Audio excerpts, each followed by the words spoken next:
Congratulations everyone, especially to you, Mom Teresa. So before we start, let me introduce first. So I am Eugene Mergoyo from BSF Filipino 1C. So today we'll be talking about the attributes of a K-12 teacher. So guys, when it comes to your mind, what is attribute? So it means refer to a person's quality as a teacher. Their skill, their traits, collaborations, their creativity, and empathy as a teacher. So let's continue. Preparing teachers for the K-12 educational reform requires a change of professional attributes.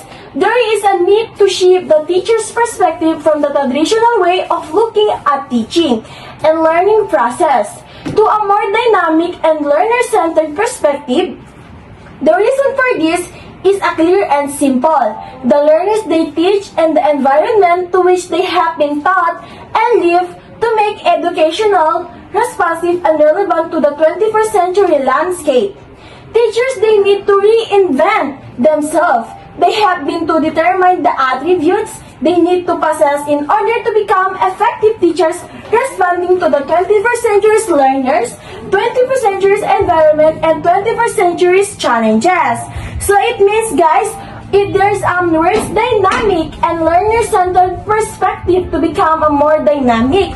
So when we say dynamic, guys, mas buhay, mas aktibo ang klase. Hindi boring, mas interactive ang klase, hindi lang puro lecture, but may activities, discussions, group work, technology, at real-life tasks. So overall, guys, it means the goal of K-12 education is reform ay going ready ang mga teachers and students for 21st century's world.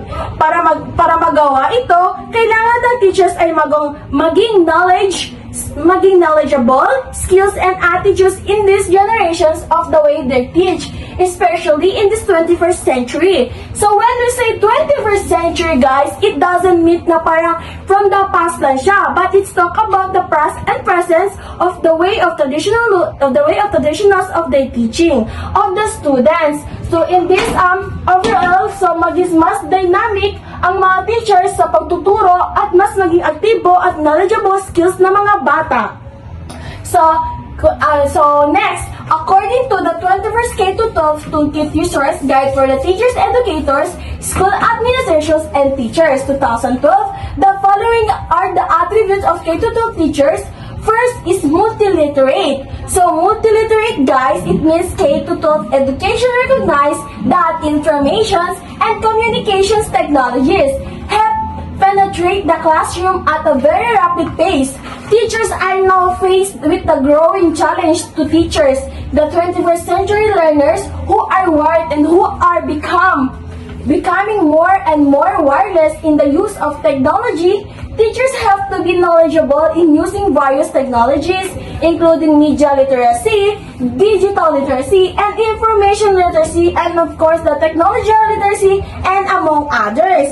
So it means a teacher who can use different technologies and digital tools. Dapat ang mga teacher ngayon, they have been more about the technology. It means the ICT. So information, and because these modern students are wired and becoming warriors about the technology. So next, yung mga teachers in this multiliterate is kailangan marunong sila sa media literacy, digital literacy, and information literacy and technology literacy, like the digital activities. For example, guys, in multiliterate, paggamit nila ng online platforms, videos, blog, infographics, and quiz, and etc. So it's overall, the multiliterate, guys, it means they more become wireless, especially teachers and the students. So they more use of technologies like online and others. So these examples of multiliterate.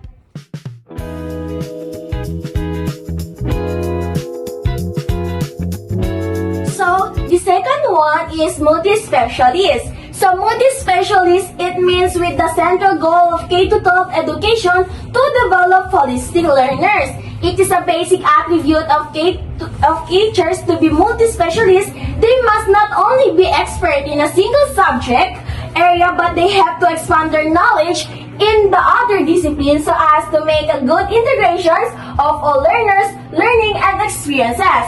Holistic development is ensured once learners are taught to see the connections of their learning and experiences in science, math, social studies, and etc. The K-12 curriculum requires synthesizing what is learned in math, science, education sa pagkakatao, and social studies into a unified and integrated concept. So guys, when we say in multi-specialist, so as a teacher, so as a future teacher, they must know who knows multiple subjects and can connect them together. Hindi sapat ang one subject and ang kaya ng teacher, but kailangan niyang i-connect ang lesson into math, science, and social studies, and etc. So, K-12, mahalaga ang holistic learning, meaning lahat ng natutunan dapat magiging isang buo na idea at dapat at hindi separate bits. Kaya dapat teachers, they know how to teach the interconnected concept. So guys, as a teachers, so when we teach them, dapat hindi lang isang subject, they more about the knowledge to expand their knowledge. Dapat kailangan alam din natin sa math, sa science, sa social studies, as a teacher. So, in short guys, teacher na maraming alam at kayang pagsamahan lahat ng lessons. It means the multi-specialist. So, it means guys, a teacher hindi lang alam, hindi lang siya marunong sa isang subject, but they more about into can be connect in together in to be one concept.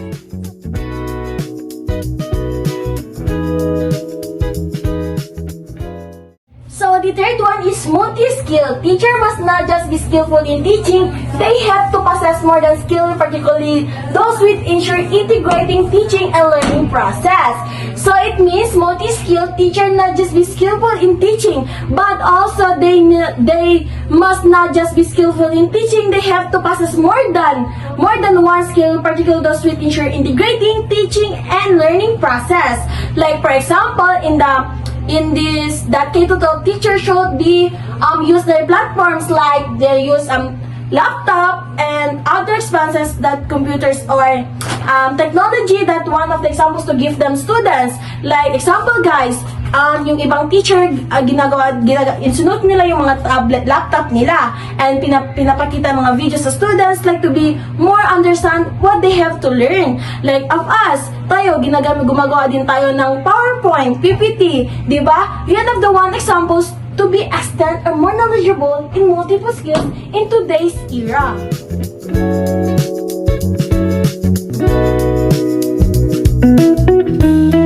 So the fourth one guys is self-directed. Teacher must be able to direct their own personal and professional throughout their lives to fulfill the intended outcomes of educational for the learners and country. So it means when we say self-directed, so teacher who keeps learning on their own. So kailangan ng mga teacher ay hindi tumitigil sa mag-aaral, hindi tumitigil sa pag-aaral about what they teach or new lessons for their students. Kailangan they must continue improving through trainings, workshops, and personal learning. Dapat hindi lang umaasa sa school, they need take charge of their own growth para mas makapag-intindi sila, para mas maintindihan ng iba, and to be more improving of the quality of their educations. So, in short guys, when we say self-directed, teacher na may kusa at laging nag-level up of the way they teach of improving the knowledgeable to teach of the students. So, when we say self-directed guys, so me as a teacher, dapat kung anong yung knowledge ko, dapat mas ma-improve pa dun. At hindi ako magtitigal sa pag-aaral to be more expand or new lessons for the students. So, it means the self-directed.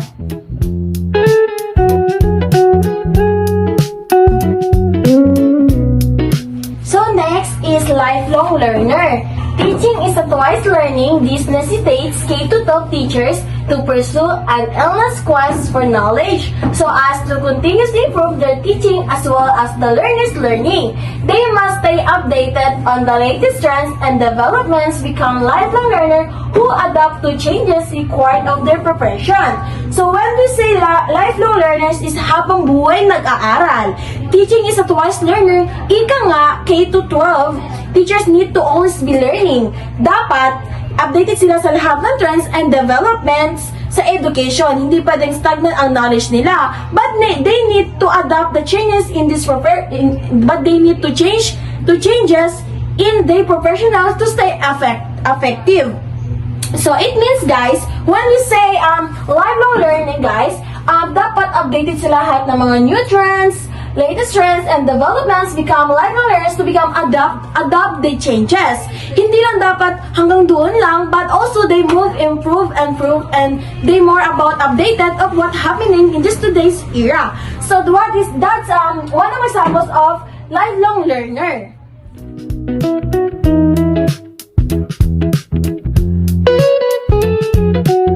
So another example is flexible. So when you say flexible guys, is a K-12 education being a learner-centered educational reform compels teachers to adapt to diverse learning styles and needs of the learners. For example, a classroom made up of 40 learners requires 40 different methods and strategies of addressing their unique learning needs and style. There is no best strategy or single approach that fits all learners. Classrooms are dynamic environment and teachers must adjust their method based on the lessons' activity, interests, and motivations of the learners. So it means guys, when we say flexible, so madaling mag-adjust. So as a teacher, dapat we need to adjust, especially when we teach. Dapat, for example, sa 40 students, dapat hindi lang tayo mag-focus sa isa. Dapat we need to adjust and to become more knowledgeable, more skills, para lahat sila mas interesado at mas maganahan makinig sa'yo every time when you discuss, kasi lahat sila kikita mo yung attention nila at kung paano makukuha ang strategy nila of the way of teach. So one example of flexible, hindi pwedeng isang style lang ang pagtuturo sa classroom. With 40 students needs 40 different approaches. Kailangan marunong silang umalisod sa pangailangan ng bawat isang estudyante. So one of the examples of flexibles, hindi lang dapat nakabase sa estudyante, dapat sa panglahat. Para as one, para lahat ng estudyante ay lahat makikinig at they know more about kung ano yung natutunan at kung anong natuturo mo sa kanila.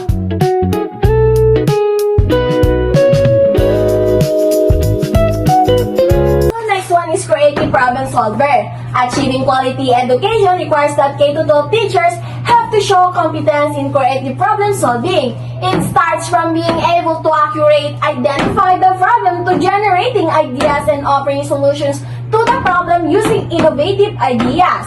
So it means guys, creative problem solver, teachers must be able to identify problems and offering innovation solution.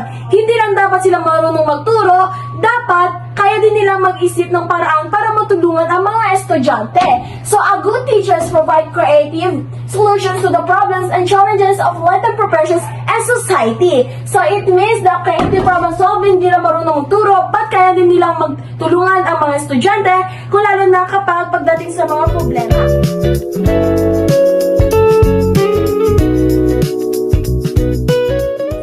Critical thinker. Critical thinking is a fundamental requirement of K-12 education. It is the ability of teachers to improve the quality to must think clearly and logically using reason, judgment, and reflections and self-discipline. So these skills is essential because K-12 aims to develop higher order thinking skills. In students, teachers need to guide and support learners so they can reach the highest levels of thinking, evaluating, and creating. So when you say critical thinking, guys, it means teachers should improve their thinking through reasons, judgments, and self-discipline. Dapat kaya nilang suriin ang mga bagay-bagay at magdesisyon ng tama. So developing higher order thinking and in students is a primary goal. So kailangan natin mag-isip ng tama bago gawin yun. So they need to be critical think when pagdating sa mga bagay na yun.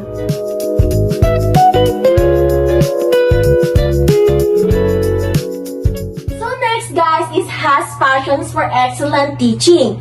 So when we say has passion for excellent teaching, K-12 teachers must have a strong passions for excellent and high-quality teaching.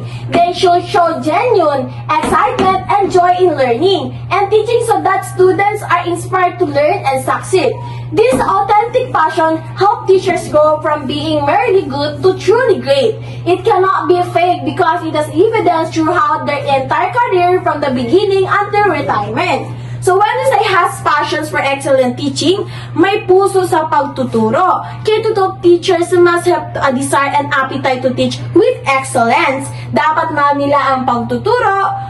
This passion should inspire students to learn and succeed. Hindi pwedeng pilit lang ang pagtuturo, dapat galing sa puso. That passions can be fake, it since over time. So one of the examples of has passions for excellence. So as a future educator guys, hindi lang dapat pilit lang sa pagtuturo, but also galing sa puso natin. With through our hearts of teachings for the students to be success in their future. So this is means a has passions for excellent teaching. Hindi lang kusa, but galing sa puso sa pagtuturo, especially when it comes to that student.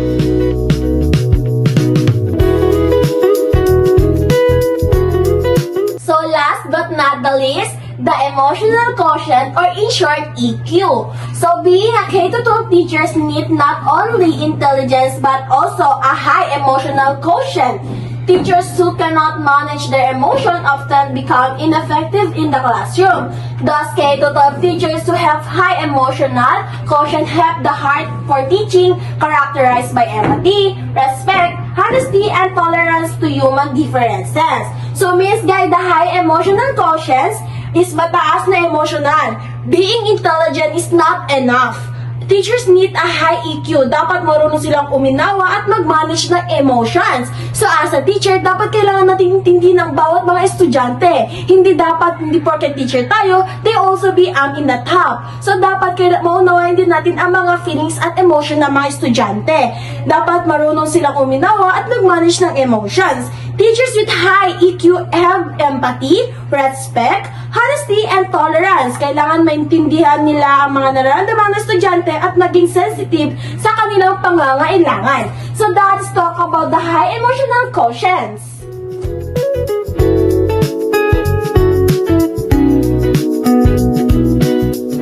So we're overall done.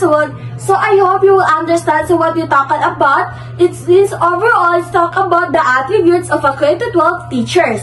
That's all, and thank you so much.